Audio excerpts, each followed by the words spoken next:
Good afternoon. Another episode of the Not So Big Ben podcast, show, whatever you want to call it. I don't even know how to feel right now. This feels weird. I make stupid bets and win stupid prizes. Yep. I forget everything. I even forgot my own hat. Yes, I have hair. He looks great. I think he looks awesome. Yeah. Still cheers in the Coors Banquet, though. As always. Cheers. But yeah, man. First of all, sorry, I don't mean to cut you off. I just want to say you look awesome, brother. He looks awesome in that blue. I mean, look at that blue shine. Yeah. Look at the light shine on that blue. I love it, man. Yeah. A lot of questionable coaching decisions by Philadelphia in that game, we could all say. And, man, I mean, George Pickens right now, I will go out and say it. He's the number one receiver on his own team. Not CeeDee Lamb anymore. I think it's time to have that discussion, man. We had a top 5 wide receiver list last time we were on here. I would like to replace CeeDee Lamb and put George Pickens on there now, personally, just based on what I've seen. So, what a game that was, though. I hate wearing this, but, you know, it's fun to wear a winner's jersey, unlike my Steelers, who couldn't even beat a JV Bears team. Yeah, man, but we got a lot to talk about today, and, let's, we should name our top 5 coaches just based off of this weekend. Yeah, I think going in, to the season, there's about 5 coaches I think that we can, come up with and think, bigger picture here with. And so I think at the studio, how we're gonna do it is we're gonna do it kind of similar to how we did it last time with the 5 top picks, but we're just gonna do coaches now. And this is really based on, the coaches in the league right now, present in the league, how they're doing, how they've done. And I mean, I think it's an exciting list that I've got personally. Both have pretty good lists, I would say. And as a Steelers fan, I do not have Mike Tomlin on there, but I'll go on a rant on him later. For the audience, how I framed it to the guys was an expansion team joins the NFL. For some reason, you get to go pluck any coach off of any team that you would want. Who are your top 5 that you'd want to start a franchise with? So just so everyone knows, those are kind of the parameters for the exercise. Hey. Yes, sir. And I got, at my 5, I got Mike Vrabel at number 5. The way he's turned around that program in 1 year, they were a 4-win team the year before. Drake May, we just saw flashes from him the year before. And now Mike Vrabel brings in Josh McDaniels as his OC, and things look like they're going in the right direction over there. And, they look like the Patriots of old. Number 4, I got Dan Campbell. How do you not want to run through a brick wall for that guy? Sometimes I'll watch his decisions and think, oh, my God, this guy's the biggest idiot ever.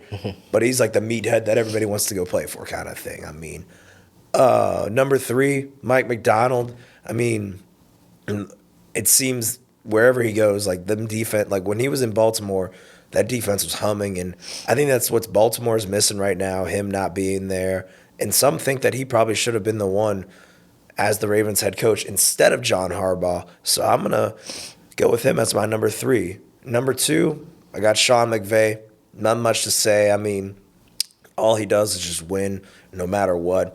Puka Nacua is probably one of the top 3 receivers in the league right now, but nobody thought of him 2 years ago when he was a 5th-round pick.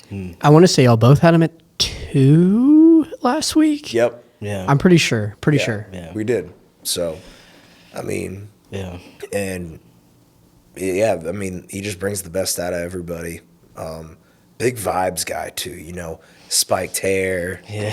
He definitely gives the vibes, man. Yeah. It's like, yeah. He's such a fun coach, though, bro. You can see, everybody in that locker room respects him as a coach. Absolutely.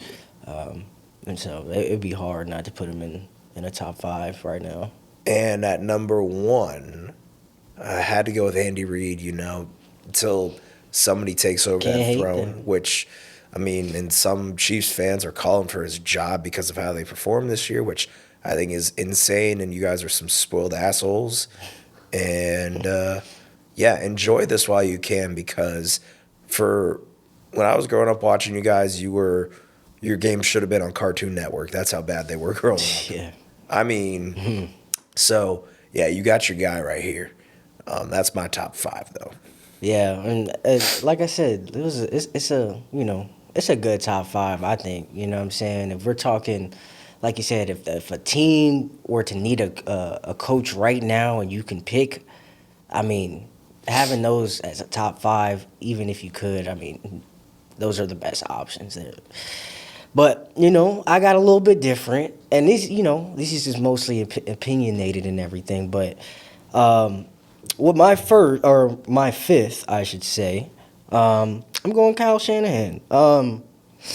His offense is one of the most difficult offenses to defend. I mean, not saying like they have been playing or doing what they've been doing as an offense this year, but I think for what he's built, the 49ers they have a system of a great system in general as defense or offense. Any way, I just feel like the 49ers, they're always going to be a team to compete, and they're always going to be a team to give you hard games if you slip up. So I got him at my 5. 4, I got Mike Vrabel.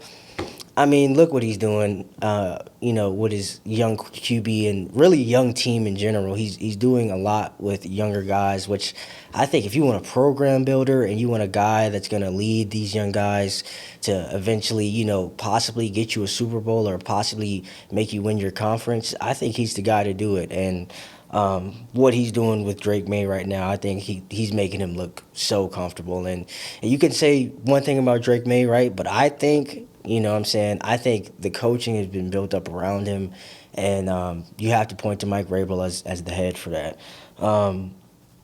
Number 3, I got my boy Dan Campbell. You know what I'm saying? Dan he's just such a likable guy, bro. And I feel like any person that would get the opportunity to just be under him, just to see, even if you didn't start, like just to be on his team that is a freight train. I feel like when they want to be, and right now I feel like his system's in place for Detroit to be good for a very long time. So really, that's just about how they perform and whatnot. But I think he's definitely got to be at that 3 spot.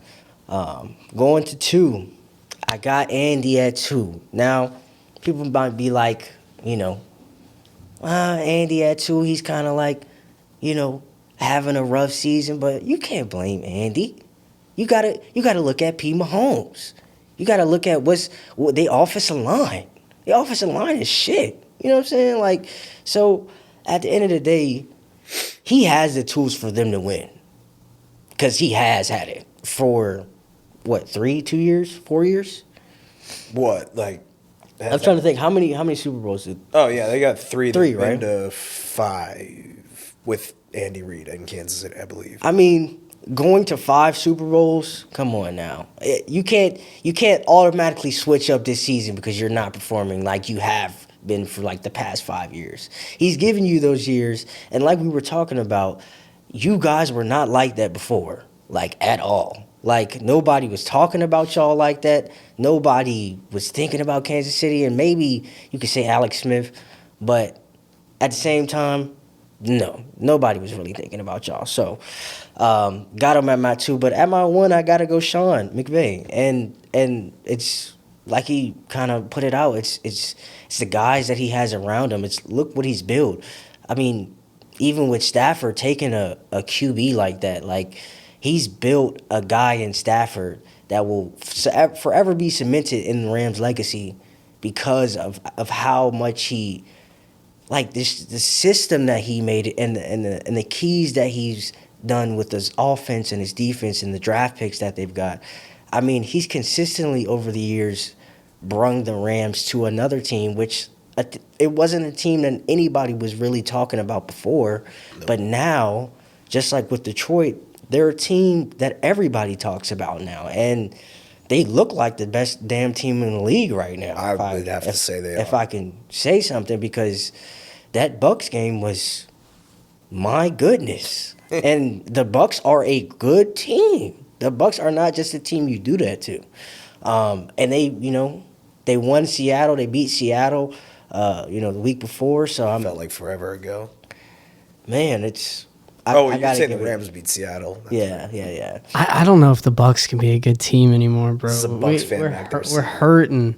We're hurting. Sean McVay, I think people forget Sean McVay had to go through a rebuild, and that thing lasted like a year. Yep. Yeah. They were in cap hell for a year. You have to replace Aaron Donald, which you're not going to replace Aaron Donald, but they've drafted well to kind of replace him in the aggregate. Add 3 or 4 guys that kind of take his Pass rush spot. for them is lethal too. Lethal. Yeah. And I mean, it's fun. I'm glad you said that because that's what I was just getting ready to say too. Because like they never had any first round draft picks. They're like, no, we're gonna win now. This is like teams like honestly could take notes on what they did. And that one year, what did they go like 5-12 in 2000? The year after they won the Super Bowl, and we're thinking like, all right, that's it for them. And I think even he said like that he had to find himself like during that time. Like he fell out of love with coaching, and then like Baker Mayfield came in there for that Thursday night game, and that's when I think he like regained his love for it. From what I understand, I don't want to like quote him on that. Dude, and it's crazy that, Matthew Stafford almost retired this offseason. Yep. Yeah. And now he's probably, I would say definitely the MVP favorite. I don't know how you can't have him there. So, yeah, their turnaround has been impressive from a year or two ago. Man, and it's crazy because there's so many good coaches out there, and some really good ones that might be available. 2 that come to mind, and they play, I think, coming up soon in a few weeks. Sean McDermott and Mike Tomlin. I don't know if they're going to be where they are next year, where they are at right now. Man, like remember a few weeks ago when I had said that Buffalo was the most overrated team in the NFL? I'm trying to be careful because they're playing my boys soon, but like, man, I don't understand what's going on with them right now. You got Keon Coleman, who was supposed to be their number 1, and now he's not even playing. Like he's too immature or something like that.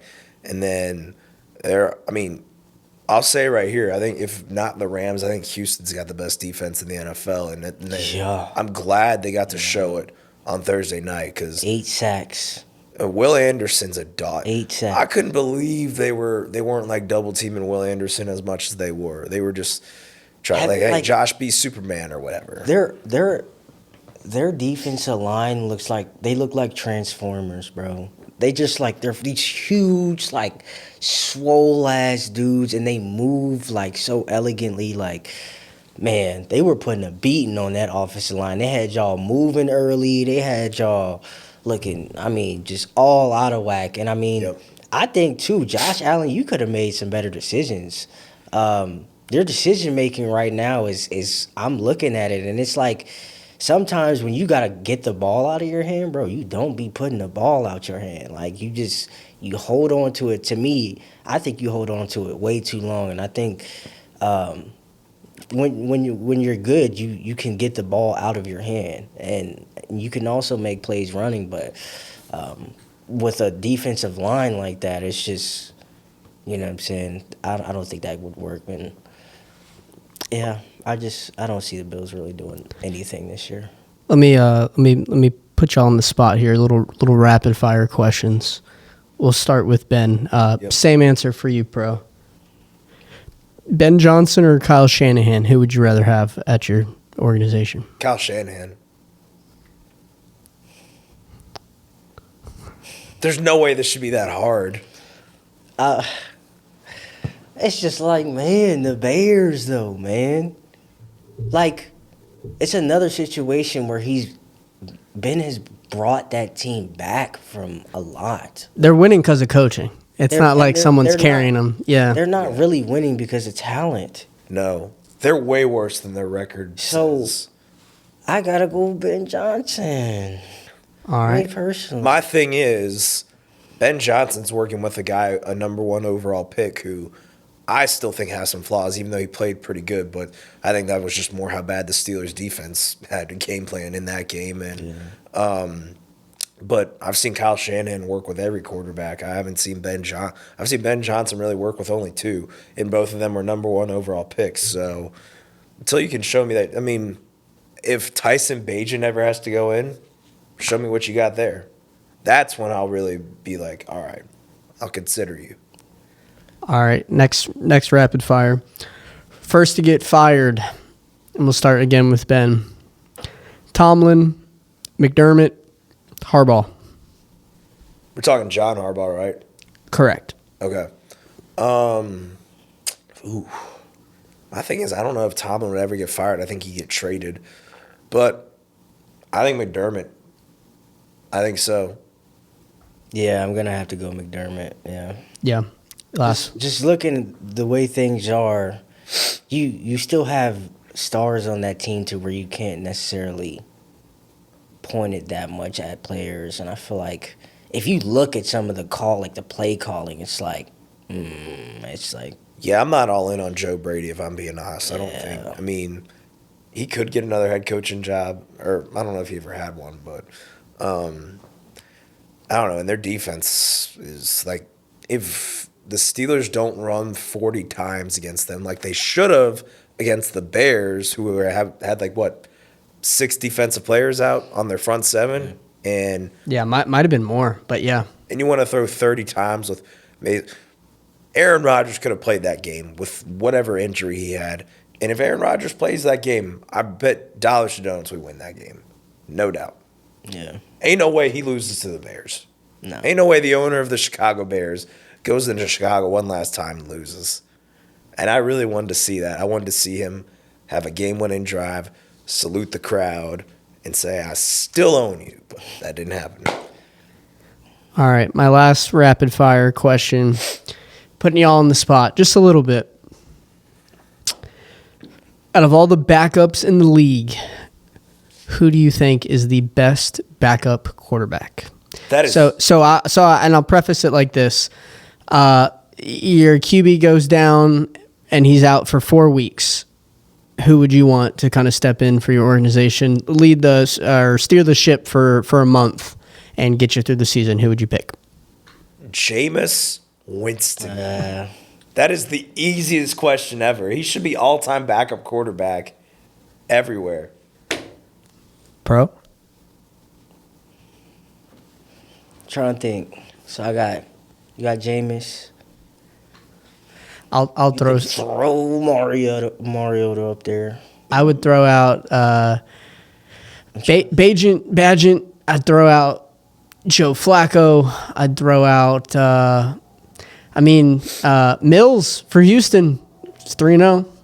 And then I would also throw out Mac Jones. I gotta go. You said I could put Flacco, right? Yeah. I gotta go Flacco. Ooh. Best backup? I gotta go Flacco. I don't know. You watch those last 2 games with him in there. Oof. But, hey, can any of those catch passes like Jameis did against the Lions? I mean, come on. That was the play of the year. Was that not? Bro, I'm the biggest Jameis fan, obviously, with the Bucks connection. He's going to get paid like he might get paid more off the field when he retires than he gets, and he made a ton of money. But he's going to be so good on TV. Oh, yeah, he already is so good on TV. I'm manifesting a podcast with him and Marshawn Lynch together. That'd be the greatest thing ever. I mean, whoever gets Jameis Winston is going to have the most viewership ever, whatever he does. All right, one more time for the audience. Top 5 coaches that you would want the expansion team to start off with. We'll say the Las Vegas, Las Vegas Roulettes. That would be the top 5 coaches. And, all right. Las Vegas Raiders might actually be an expansion team. Well, they might get another one. There's little whispers, but, who never knows. Yeah. Mm-hmm. I didn't know that. Yep. You never know. I'm deep on Reddit, so I could be bullshit. But anyway. I'm a Twitter guy. X. Sorry, X. All right, back to you, gents. Here you go. But, yeah, I mean, that is insane, though. I think of the Raiders now, and we're thinking of quarterbacks, and it looks like Shedeur Sanders is going to be the man going forward in Cleveland. And, he rightfully earned that. I think it was more so that Dylan Gabriel is just not that guy. I mean, I watched that. I'm like, pump the brakes, guys. It's the Raiders. He didn't play that great. I mean, he made some good throws here and there, but I was just kind of like, whatever. But, I mean, they're not going to win anything with him. And what was weird to me about that whole thing, did you guys watch that post-game locker room interaction with Stefanski and Shedeur? Stefanski's like, good job, everybody, good job. Hey, nice job, Shedeur. Like, just so subtle. I'm like, damn, he must really, like, these things must be true. He must not like the guy. I don't understand it. So I will say, in Dylan Gabriel's first start, did they win? He's won one, I think. He won against the Dolphins. So I saw on Twitter, Gabriel did not get a shout out either. But yeah, I mean, he certainly doesn't look like he loves him, does it? Yeah. I mean, he looked like he wanted Dylan to be his guy and not Shedeur, which it makes sense because, I mean, one was the higher pick than the other. But, you know, I was surprised when Dylan Gabriel's name got announced in the NFL draft in general because, you know, I mean, I always knew he was a gamer, but I was like, I never thought of him as an NFL talent or anything of that nature. No, so he was like I said, I don't know, Oregon has a thing with guys. We have really good college QBs, right? Specifically college though. We don't really see any of our QBs go out and like really do good in the NFL. So I saw it kind of early, especially him going to the Browns organization. I just felt like it was going to make him look even worse, which, I mean, he does. But going back to Shedeur, I think, you know, props up to you, bro. I mean, I think this is now, you know, he got to take this momentum and really go with it now because, you know what I'm saying, that organization needs a quarterback bad, and they need to put guys around that quarterback. They need to do a whole bunch. They need to fire some guys out of that GM's office, man. They need to do a whole bunch. But I think for right now, you know, Shedeur, keep it Shedeur. You know what I'm saying? Don't try to go flip back as soon as he has a bad game or if he doesn't look as good. I think stick with Shedeur for the rest of the season. That's how I feel. The only thing that really bothers me about this whole Shedeur thing really is, like, when he does good, it's all him. And then, like, when he came in relief against Baltimore the week before, and let's just call it what like it was. He was absolute shit in that game. It was 4 of 16. I've never seen a completion percentage that bad in my life, other than when Josh Allen went 9 of 30 against Houston last year.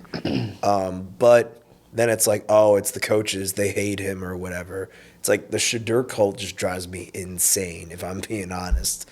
But I don't have anything against the kid personally. I mean, the only thing I would say is in his post-game interview, he was talking about himself when in reality he should have been like propping up him and the way the defense played. Because, I mean, it's killing me to say it, but Myles Garrett is just, wow. I mean, they're wasting away his years in Cleveland. But again, he wanted that too. He wanted it too. The best, like I said, the best in his or the best defensive lineman in the entire league right now. You can put D tackles in that. You could put anybody in that. I'm taking Myles Garrett. So that's why I'm like, bro, he can say that because he want to win. And he's winning on his side. Is he not? No, he is. But again, like, if he was a real man, he would have stood 10 toes down and said, I'm never playing in Cleveland again. But that's just my take.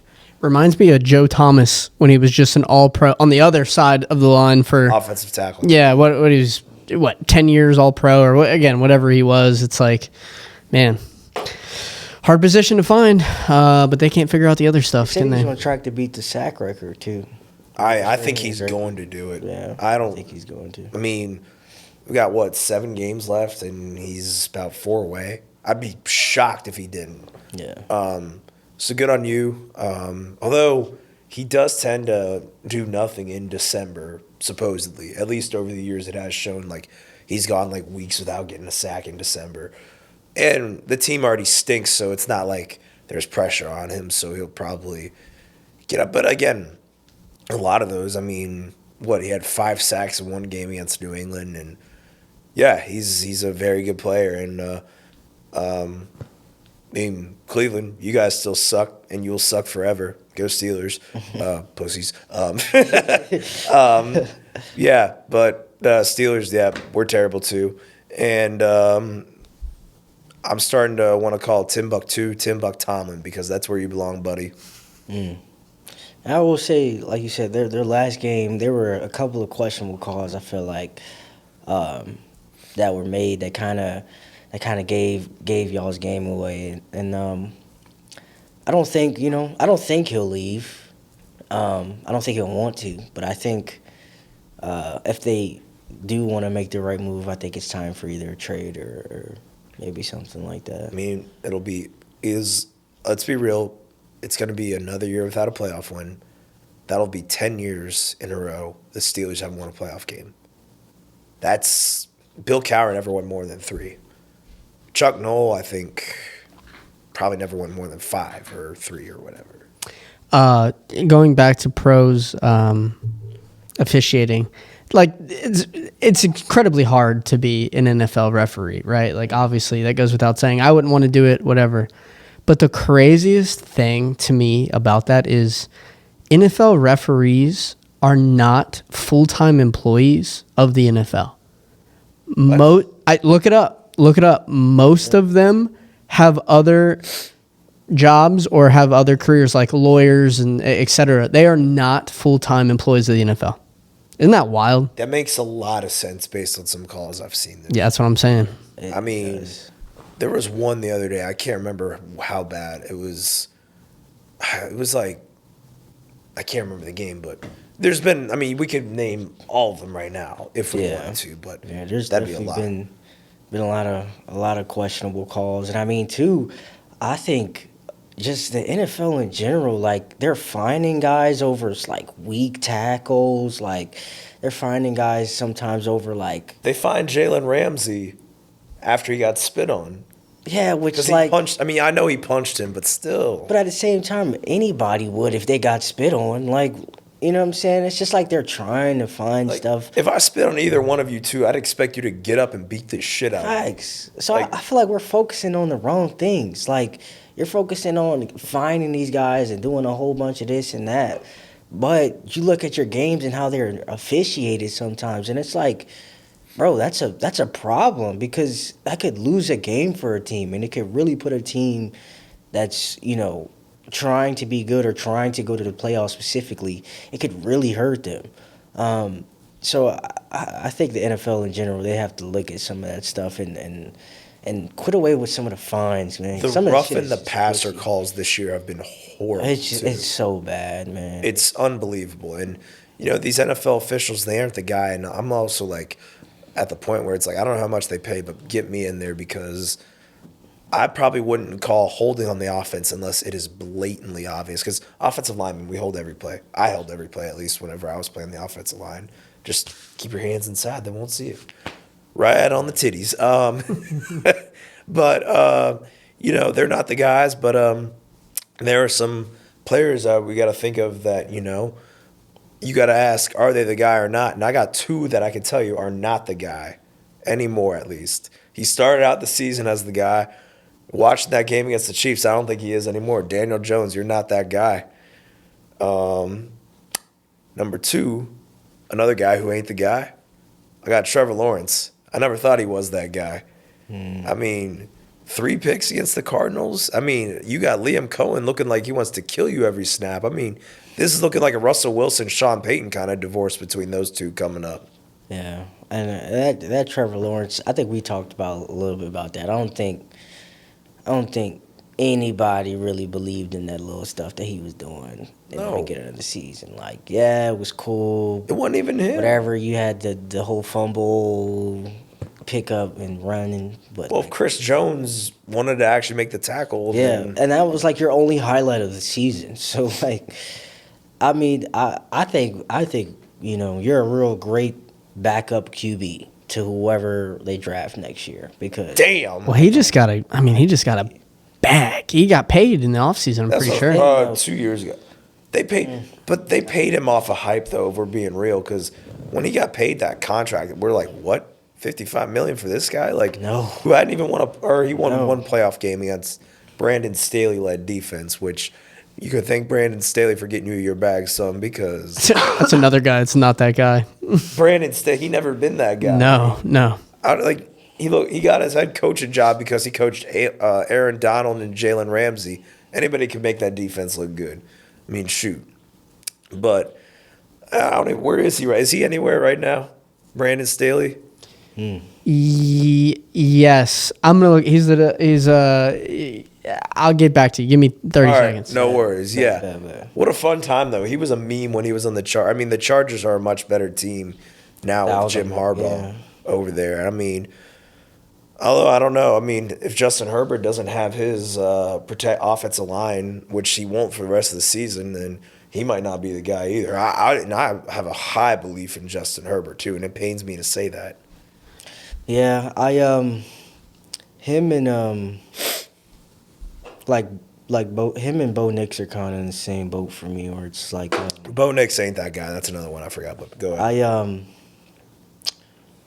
I want to have belief in them, right? Like you want to carry this belief because you've seen such good flashes, but at the same time, it's like, man, when you're going to these games and you see some of the decisions that you make and some of the plays, I'm really looking for more, at least out of those two. I think I think Justin specifically, you're definitely gonna have to start showing a little bit more because he's been in the Chargers for a minute now. Like he's 6 seasons. 6 seasons they come and they go, bro. So it's really just the league right now. It's people are coming and going, and if you cannot, at least I feel like is it John Harbaugh? Jim Harbaugh. Jim Harbaugh, yeah.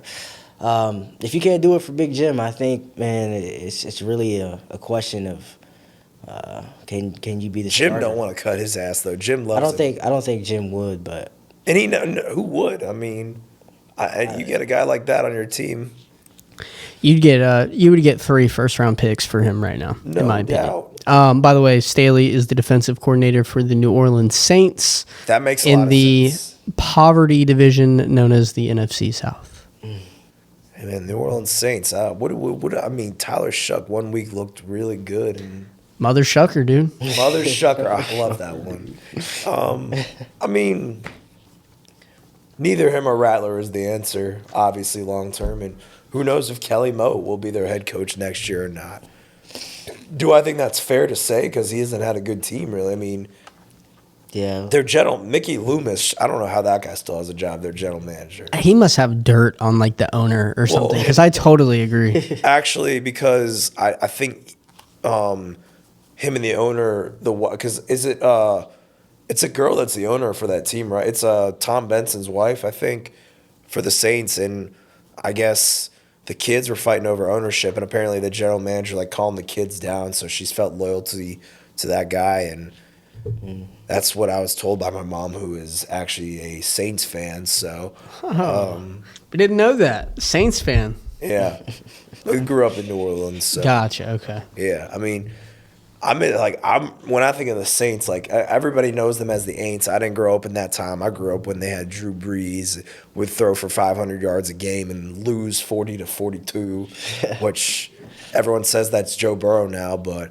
I don't think the aesthetic of a Drew Brees game, like, oh my goodness, like I'm sorry, like the NFL just don't be feeling the same no more. Like when I used to watch like Drew Brees and like Aaron Rodgers play each other, or like a Giants team like Eli when they were pretty good play the Patriots. Like it just felt different when you had those type of games. Like I don't know if it's just like the aesthetic of football is not the same, and social media has grown, bro. But like, man, like I used to love. I don't know what it was about it, man. It just captured me so much, and you would always, I would always be somewhere watching the game, like at a restaurant or something, and even just like the presentation, like how they would do the presentation for the NFL back then, and they would have like the music, like, oh man, bro, I wish it would hit the same, man. Dude, Saints. Has there been a bigger fall off than Michael Thomas and like he went from like breaking the single season reception record to like Slant boy. out of the league in like two or 3 years later. Wrong too, man. And that was a guy, man. I wish we could have seen more of him. But them injuries, man. You know what I'm saying? You get injured. It's kind of hard to be your same self or be that same guy that you were. I mean, he was arguably number one in the league at one point in time. Yeah, it was crazy, but he was number one. A guy who will never be number one in the league, and it won't be that guy. I said it before the show, and I'll say it again. People call him 9. I think you know where I'm going. JJ McCarthy. I think it's time to start calling you 9 to 5. Bag my groceries, brother. You got Justin Jefferson, and you're making him. I can't stand it anymore. Paper or plastic, dude? Oh, golly. Yeah. I don't know. I mean, Nick Mullins threw for 400 yards in that Vikings offense, and you can't even throw for 100. And I know the Packers defense is good, but, man, I mean, like, if you got to play a few games to start talking about your alter ego. You can't be. I don't know. That was bad. Like, you start talking about, like giving yourself all of this, and then next game, like, come on, bro. Like you can't be feeling like somebody like that. When you hand the ball off 40 times in college and you throw 10 times, like facts. I don't know. The reason Michigan won that national championship is because y'all had great weapons all around. They were a stacked team. Y'all had 2 running backs who were insane. So, the defense was also. And that defense, the defense was also crazy. a really good defense. And they cheated too, but that's another conversation. Yeah. It's funny. It's funny that KOC was the coach who said, quarterbacks don't fail teams fail quarterbacks. He's going to have a big decision to make at the end of the year. Yeah. But I mean, like at the end of the day, like he's made everybody else work except for this guy. Yeah. So it's so easy to trust him. I mean, I think if anybody's getting fired from Minnesota, it's their general manager. I don't even know his name. Kwesi Adolfo something. I don't know how to pronounce it. I don't want to pronounce it wrong because it'll make me look bad. But yeah, fighting words, I guess we could all say. But speaking of fights, man, I mean, there were some really good fights on the other side of the globe or wherever Qatar is. I couldn't tell you where Qatar is on a map. I have no idea. But man, do you know who won the bonuses for all those fights? Because there were so many knockouts. Dana White was probably sitting there like, "Ooh, shit." I don't know if I got the bonuses right here with me, but there were a lot of impressive One-hitter quitters. One-hitter quitters for sure. I mean that whole card delivered, and I think if we're going somewhere lower, I think Alexander Topuria, Ilya's brother, man, he's looking official with the hands, bro. I could say, like, I don't know what it is about the hands in that family, but man, they've got some straight bangers, man, and it's technical, and he looked good. He won a unanimous decision. I guess a tough dude too. Yeah. Bexot's he throws hard too. He dropped Umar. Yeah. I mean, that was like the only highlight of that fight for him. But man, I mean, Topuria. I mean, it was a good fight. It was a good close fight, I thought. Yeah. Obviously, I thought Topuria won clearly, but I mean, even though it felt like he was getting outlanded, but like every significant shot, I was like, golly, how did he eat that? Yeah. But I mean, he had a better chin than Loader or whatever. Ryan Loader. Who did he get knocked out by? I forget his name. Something. Ismail Nar. Oh, yeah. Nar. I don't know how to say his name. Nardiev. That was insane. I was like, damn. And then Luke Riley coming over from Cage Warriors. That was a guy who I was always excited about and had a tough first round. Got a huge knockout. And I mean that Abdul, what is this? I can't even say this name. Abdul. All these names were like. That one guy, he was like a 33-second club and sub on some Brazilian. I don't know how to say it. It's Abdul something, but Yeah. he looked like Mr. Beast if you saw his headshot, which is hilarious to see. Kyoji Horiguchi is back in the UFC too. I was stoked about that. Yeah, it was Another really club good in to see sub. him. I mean, He's got over like 50, 40 fights in the UFC too, bro. It's in UFC or in MMA? just UFC. You His sure? record is like 35 and something. Because I thought he was like outside of the UFC for a long time. They might have his, or I guess they take their records from because They take their MMA record is like outside of the UFC. yeah. They I forgot they do that, but yeah, he has a lot of fights, bro. So it was just good to see him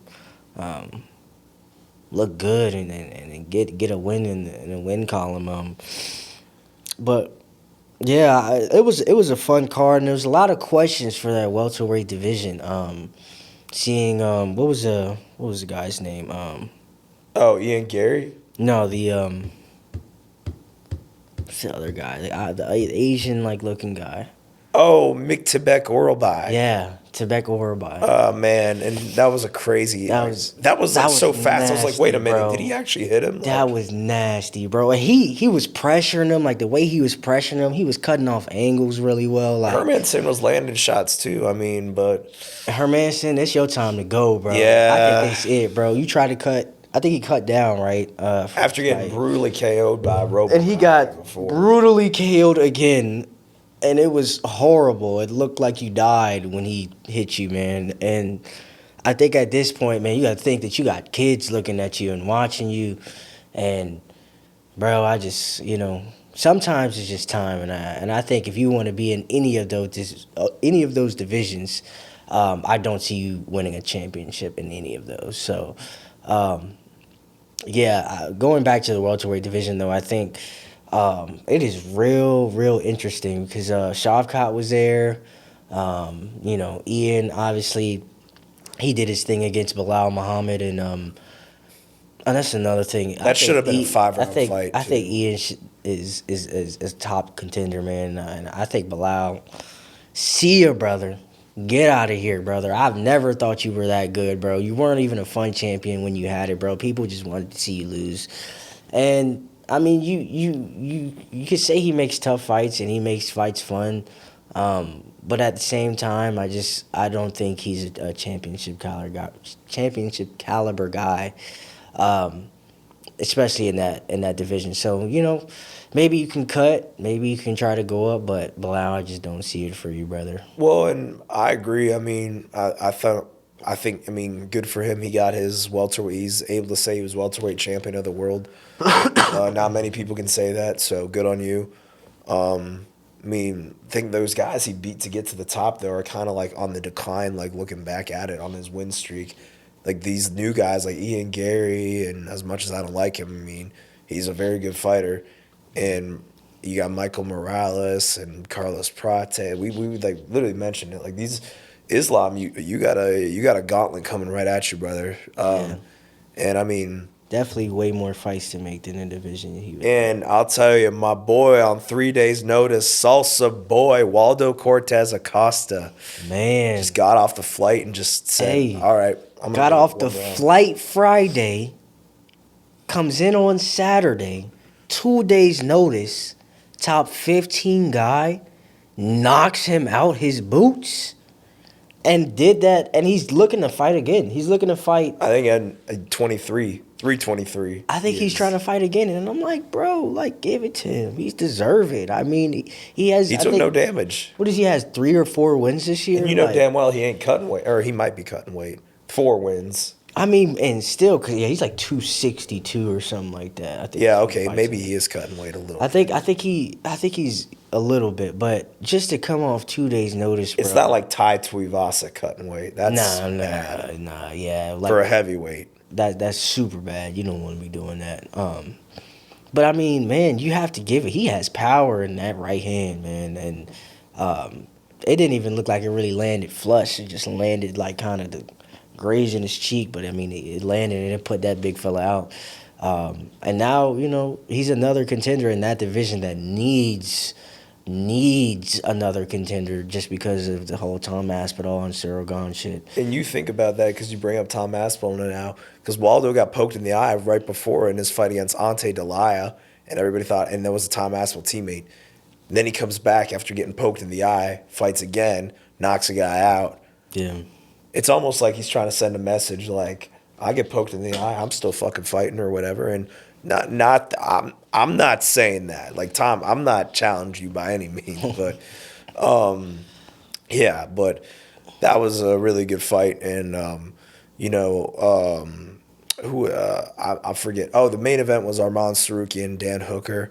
Time to give Arman his title shot. He's earned it at this point. He took a risky fight, even though everybody thought he was going to win that fight. But if he had lost, then that's a whole nother conversation. And really, I mean, I'll say it right here. I think if he fights him, I think he's going to beat Ilia Topuria. I don't think that's any crazy at all, bro. Like, when you look at his style and you look at how, it's definitely a style fight. Like, Topuria, the boxer, you know what I'm saying, the technical move your feet kind of guy, puts punches in places real well. And Arman, really, he's good. First of all, he's really good on the ground. I mean, look at who he trains with. But really on the feet too, Arman looks pretty good. He fought well on the feet. Like he can really hold his own. That knee he landed on Dan Hooker too, bro. I was like, damn. And that's Dan Hooker. Dan Hooker's not the guy he used to be. And I love Dan Hooker. Like, I grew up watching Dan Hooker, UFC all time. Like, he's an all time great. But there's just a new gen of fighters, man. And I think Arman and Ilia are cementing themselves as the new gen because they're just different, man. And even if you're on the feet or even if you're on the ground, you're going to have to worry about those guys. And I think putting them together in a super fight, I think Ilia has his hardest test yet. No doubt. Sure. Hardest test yet in Arman. No doubt. And real quickly, I mean, a few things I'll say before we sign off. Nobody wants to watch Paddy Pimblett's fat ass go against Ilia Topuria yet. I don't want that fight yet, personally. I don't think he's deserving of it. But we're talking champions real quick. Got to give a round of applause to John Cena. What is he? Grand Slam champion? Grand Slam. Grand Slam. I can see you, buddy. I see you real well. Good job, John Cena. And, man, when you retire, it's going to be the saddest day ever. But another great day with y'all.